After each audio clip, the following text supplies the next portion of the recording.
প্রিয় ছাত্রছাত্রী 4.2 এর প্রশ্ন 13 দেখো এখানে একটি ক্রিটিক্যাল আকারে অঙ্কটা সাজাইছে। দেখো এখানে -3ab স্কয়ার দ্বারা 24a square b square c -15a পাওয়ার 4 b পাওয়ার 4 c পাওয়ার 4 -9a স্কয়ার b পাওয়ার 6 c স্কয়ার।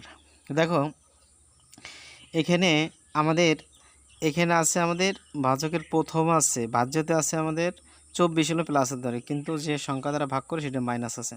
তাহলে আমাদের এখানে প্লাস বানাইতে গেলে আমাদের এখানে মাইনাস নিতে হবে ভাগফলে। এই মাইনাস আর এই মাইনাস যদি আমরা গুণ করি তাহলে প্লাস পাচ্ছি, তাই শুরুতে আমাদের প্লাস চিহ্ন দেওয়ার কোনো দরকার নাই। তাহলে 3 এর নামটা পড়বো 24 পর্যন্ত, তাহলে 3 × 24, তাহলে আমাদের 8 আমরা পাচ্ছি। -8 দ্বারা 3 গুণ করলে মাইনাস মাইনাসে প্লাস, আর 3 × 24।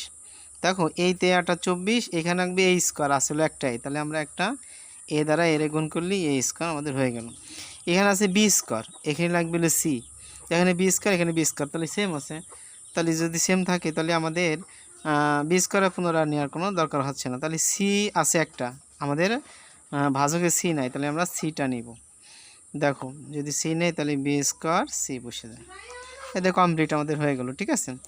এখানে প্লাস আছে, মাইনাস আমরা নিব। তাহলে এবার আমার -15a পাওয়ার 4 b পাওয়ার 4 c পাওয়ার 4 -9a স্কয়ার b পাওয়ার 6 c স্কয়ার। দেখো এখানে -15 আছে, যদি আমাদের -15 হয় সেক্ষেত্রে এখানে আমাদের প্লাস নিতে হবে। ভাগফলে যদি আমরা প্লাস নেই তাহলে আমরা এখানে মাইনাস বানাইতে পারবো। দেখো আমরা যদি মাইনাস বানাই সেক্ষেত্রে আমাদের কাজ করতে হবে কি, এই প্লাস এই মাইনাসের সাথে গুণ করলে আমাদের মাইনাস হলো। তাহলে 3 15-এর মধ্যে কয়বার যায়? 3 5 15, তাহলে আমাদের 5 বার যায়, তাহলে আমাদের 5 আমরা দিতে পারি। তাহলে 3 5 15 দিলাম। এখানে আছে a পাওয়ার 4, আমাদের লাগবে কত বলো? এ আছে, আমাদের a পাওয়ার 4 লাগবে। তাহলে আমাদের 4টা আছে, আমাদের উপস্থিত আছে একটা, তাহলে আমরা 3 নেব, a কিউব নেব। তাহলে a কিউব দ্বারা এর গুণ করলে আমাদের a পাওয়ার 4 হয়ে যায়। দেখো বি স্কয়ার আছে, আমাদের বি পাওয়ার 4 লাগবে, তাহলে আমরা এখানে একটা বি স্কয়ার নিতে পারি। তাহলে বি স্কয়ার আর বি স্কয়ার গুণ করি, তাহলে আমাদের বি পাওয়ার 4 হয়ে যায়। দেখো এখানে সি নাই ভাজকে, আর এখানে সি পাওয়ার 4 আছে, তাহলে আমরা সি পাওয়ার 4টা আমরা নিয়ে নেব। তাহলে সি পাওয়ার 4 আমরা উপরে নিয়ে নিলাম। এখানে আমাদের মাইনাস হয়ে দেবে কি বলো প্লাস। দেখো এভাবে আমাদের পর্যায়ক্রমে আমাদের পরবর্তীতে 9a স্কয়ার বি পাওয়ার 6 সি স্কয়ার আমাদের নিয়ে আসতে হবে। নিয়ে আসার পর আমরা এখন যে কাজটা করব, এখানে মাইনাস আছে, তাহলে আমাদের এখানে প্লাস নিতে হবে। এই প্লাস আর এই মাইনাস, প্লাস মাইনাসে মাইনাস। এখানে আমাদের আছে কত? 3, এখানে লাগবে 9, তাহলে আমরা 3 নিতে পারি।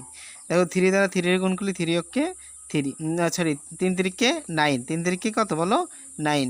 এই 3 3-কে 9, আর এখানে এ আছে একটা, এখানে লাগবে এ 2টা, তাহলে আমরা এখানে একটা এ নিতে পারি ভাগফলে। দেখো আমরা যদি ভাগফলে একটা এ নেই তাহলে আমাদের রেজাল্টটা এ গুণ করলে এ স্কয়ার হয়। আর এখানে বি স্কয়ার আছে আমাদের ভাজকে, বি স্কয়ার যদি ভাজকে থাকে তাহলে আমাদের লাগবে হলো বি পাওয়ার 6। যেমন শর্ট আছে কয়টা? 4টা, তাহলে বি পাওয়ার 4 আমরা নিব। তাহলে বি পাওয়ার 4 আর বি স্কয়ার গুণ করলে আমার বি পাওয়ার 6 হয়ে যায়। আর এখানে ভাজকে আমাদের সি স্কয়ার নাই, আর ভাজ্যতে আমাদের সি স্কয়ার লাগবে, তাহলে আমরা এখানে সি স্কয়ার নিয়ে নেব। এই যে আমাদের সি স্কয়ার কমপ্লিট হয়ে গেল। দেখো আমাদের প্লাস মাইনাস আছে, প্লাস দিয়ে দেবো, তাহলে হয়ে গেল কাজ। দেখো আমরা নির্ণয় ভাগফলটা লিখে নিতে পারি। অতএব নির্ণয় ভাগফল,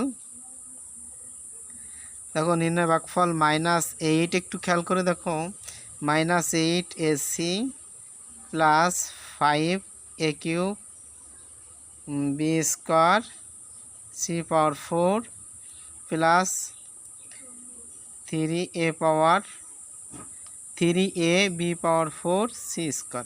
এটা হলো আমাদের কাঙ্ক্ষিত রেজাল্ট। দেখো এই অঙ্কটা যেহেতু একটা ভাজক, এই কারণে অঙ্কগুলো আমাদের জন্য সহজ। আর যেহেতু 2টা আমাদের ভাজক থাকবে সেক্ষেত্রে একটু অঙ্কটা ক্রিটিক্যাল দাঁড়াবে। দেখো অঙ্কটা একটু বড়, তাই তোমাদের একটু কষ্ট হবে দেখতে। আমি একটু পুনরায় একটু তোমাদেরকে সুন্দরভাবে একটু দেখানোর চেষ্টা করতেছি। তা বেস্ট অফ লাক, ভালো থাকো, আজকে পর্যন্তই।